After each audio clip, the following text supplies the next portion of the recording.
Hello दोस्तों, कैसे हो सब लोग। और आप सभी को पता है कि जैसे कि 8 बजे मैं आपके सामने साइकोलॉजी की क्लास लेकर आता हूं। और मैंने आपको एक बात बोली थी कि मैं आपको लगभग जब रीट का एग्जाम लगेगा तब तक मैं आपको 5000 प्लस क्वेश्चन करवा दूंगा। तो मैंने अब तक 200 से 300 क्वेश्चन करवा दिए हैं। जो बच्चे आज पहली बार जुड़ रहे हैं तो वो पूरी क्लास देख लेना, क्योंकि रीट में आपके पूरे 30 में से 30 क्वेश्चन नंबर लाने की मेरी गारंटी है। और चलते हैं अपने पहले क्वेश्चन की तरफ। और पहला क्वेश्चन आपके सामने, किशोरावस्था में बालकों में अपराध प्रवृत्ति के जन्म के कारण है। ऑप्शन नंबर 1 है निराशा, ऑप्शन नंबर 2 है नए अनुभवों की इच्छा, ऑप्शन नंबर 3 है असफलता, ऑप्शन नंबर 4 है उपयुक्त सभी। तो इसका जो राइट आंसर हो जाएगा वो हो जाएगा उपयुक्त सभी। यानी किशोरावस्था में बालकों में अपराध प्रवृत्ति को जन्म देने के कारण कौन कौन से हो जाएंगे, तो हो जाएंगे निराशा, नए अनुभवों की इच्छा और असफलता। ये सारे के सारे इसके कारण हो जाएंगे। नेक्स्ट क्वेश्चन आपके सामने, शारीरिक वृद्धि और मानसिक वृद्धि में संबंध है। क्या बताना आपको कि शारीरिक वृद्धि और मानसिक वृद्धि है उसमें क्या संबंध है। ऑप्शन नंबर 1 है घनिष्ठ, ऑप्शन नंबर 2 है बहुत कम, ऑप्शन नंबर 3 है संबंध नहीं है, ऑप्शन नंबर 4 है इनमें से कोई नहीं। तो इसका जो राइट आंसर होगा वो होगा ऑप्शन नंबर 1, यानी कि शारीरिक वृद्धि और मानसिक वृद्धि में घनिष्ठ संबंध हो जाएगा। अगला क्वेश्चन है जिसका आंसर सभी बच्चे देंगे जो लाइव जुड़े हुए हैं, कि किशोरावस्था की प्रमुख विशेषता नहीं है। यानी कि इनमें से कौन सी किशोरावस्था की विशेषता नहीं है। ऑप्शन नंबर 1 है दिवास्वप्न, ऑप्शन नंबर 2 है संचय की प्रवृत्ति, ऑप्शन नंबर 3 है कल्पना की बहुलता, ऑप्शन नंबर 4 है मानसिक विकास। तो राइट आंसर क्या हो जाएगा इसका, तो होगा option number A, option number 2। जो संचय की प्रवृत्ति है वो किशोरावस्था में नहीं पाई जाती है, जबकि दिवा सपना, कल्पना की बहुलता और मानसिक विकास ये सारे के सारे किशोरावस्था में पाए जाते हैं। नेक्स्ट क्वेश्चन पर चलते हैं। और नेक्स्ट क्वेश्चन आपके सामने, जन्म के समय शिशु के मस्तिष्क का भार कितना होता है। क्या बताना आपको कि जन्म के समय शिशु के मस्तिष्क का भार कितना होता है।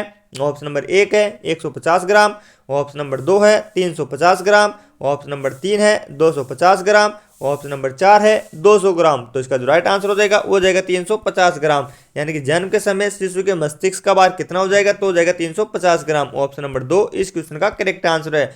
अगला क्वेश्चन आपके सामने, घनिष्ठ और व्यक्तिगत मित्रता उत्तर किशोरावस्था की विशेषता है, ये कथन किसने कहा था।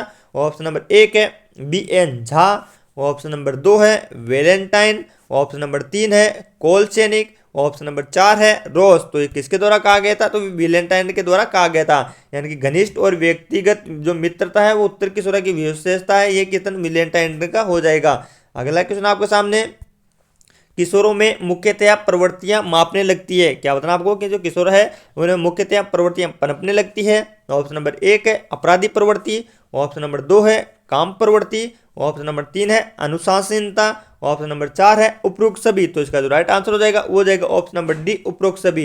यानी जो किशोर होते हैं उनमें अपराध प्रवृत्ति, काम प्रवृत्ति और अनुशासनहीनता ये सारी की सारी प्रवृत्तियां हैं वो पनपने लग जाती है। नेक्स्ट क्वेश्चन आता है, शारीरिक परिवर्तन के लिए जिन शब्दों का प्रयोग किया जाता है वह है, यानी कि इनमें से कौन से शब्द है जो शारीरिक परिवर्तन के लिए प्रयोग में लिए जाते हैं। ऑप्शन नंबर 1 है परिपक्वता, ऑप्शन नंबर 2 है अभिवृद्धि, ऑप्शन नंबर 3 है विकास, ऑप्शन नंबर 4 है सभी। तो अपना राइट आंसर क्या हो जाएगा, तो हो जाएगा सभी। यानी कि जो शारीरिक परिवर्तन है उसमें परिपक्वता, अभिवृद्धि, विकास ये सारे के सारे प्रयोग में लिए जाते हैं। नेक्स्ट क्वेश्चन आता है, शिशु के हृदय की धड़कन 1 मिनट में कितनी होती है। क्या बताना आपको कि जो शिशु है उसकी 1 मिनट में हृदय की धड़कन कितनी होती है। ऑप्शन नंबर 1 है 130 बार, ऑप्शन नंबर 2 है 120 बार, ऑप्शन नंबर 3 है 723 बार, ऑप्शन नंबर 4 है 140 बार। तो राइट आंसर क्या हो जाएगा, तो हो जाएगा ऑप्शन नंबर 4 140 बार। यानी कि जो शिशु होते हैं तो उसके हृदय की धड़कन 1 मिनट में कितनी होती है, तो होती है 140। यानी कि ऑप्शन नंबर 4 इस क्वेश्चन का करेक्ट आंसर हो जाएगा।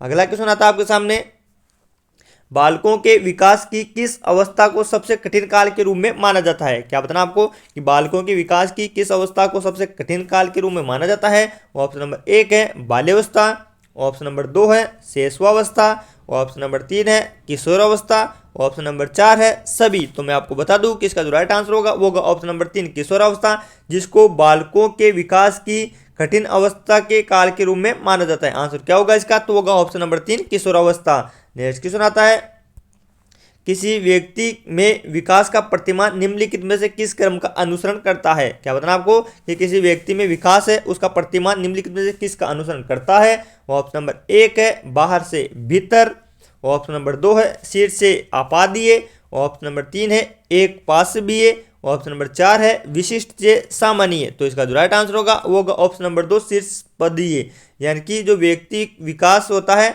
वह आपादीय या शीर्ष पदीय अनुसरण करता है। ऑप्शन नंबर 2 इस क्वेश्चन का करेक्ट आंसर हो जाएगा। अगला क्वेश्चन आपके सामने और वो है निम्नलिखित में से कौन सी मुख्य क्रिया अधिगम के संज्ञानात्मक सिद्धांत का गुण है।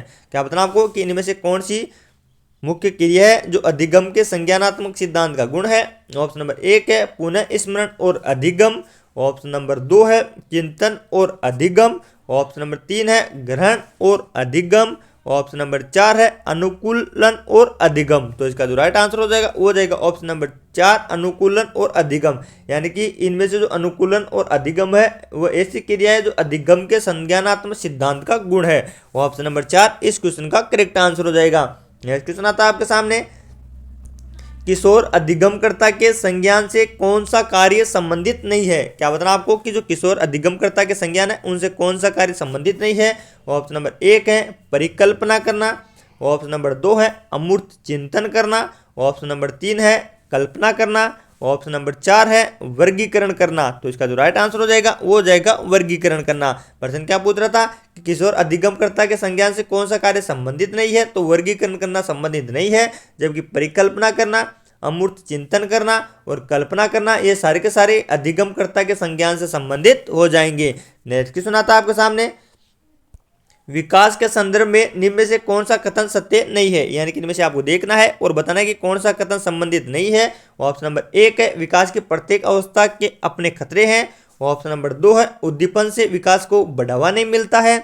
ऑप्शन नंबर 2 है 3 है किसी सांस्कृतिक परिवर्तन से प्रभावित होता है। ऑप्शन नंबर 4 है विकास की प्रत्येक अवस्था की अपनी विशेषताएं होती है। प्रश्न क्या पूछ रहा था कि इनमें से कौन सा कथन सत्य नहीं है, तो वो होगा ऑप्शन नंबर 2 जो उद्दीपक से विकास को बढ़ावा नहीं मिलता है, ये कथन सत्य नहीं है, जबकि विकास की प्रत्येक अवस्था से अपने खतरे हैं ये करेक्ट हो जाएगा। विकास सांस्कृतिक परिवर्तन को प्रभावित करता है ये भी करेक्ट है। विकास की प्रत्येक अवस्था की अपनी विशेषताएं होती है ये भी करेक्ट हो जाएगा, जबकि 1 2 2 नंबर है वो इसका करेक्ट आंसर नहीं होगा।